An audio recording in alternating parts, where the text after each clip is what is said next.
Welcome to Sweet Life Beat Life. We hope this video helps. You start by enabling the mobile hotspot on your phone and choosing 4 GHz for broad compatibility. Set a clear SSID and password. On the My TV, go right to Settings, then Network, then Wi-Fi so you can scan immediately. Make sure your phone's cellular data is on and that you have at least a couple of bars, otherwise streaming will lag.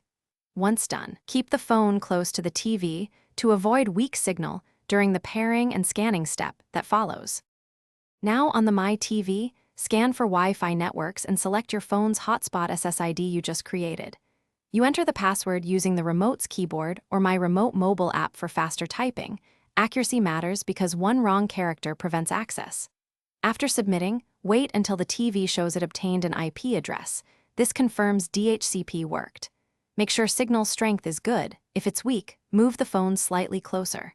Once connected, test by opening a lightweight app to finish by launching a short video or a network speed test on the My TV to confirm smooth playback and stable download speeds. If the TV has no internet, first toggle the phone hotspot off and on, then reconnect on the TV. This clears common DHCP hiccups. If issues persist, verify the hotspot isn't blocking client-to-client traffic, AP isolation. Ensure you haven't hit carrier tethering limits, and check mobile data is not capped. One quick troubleshooting tip: reboot both devices if all else fails. Thanks for watching. Consider subscribing if we helped you.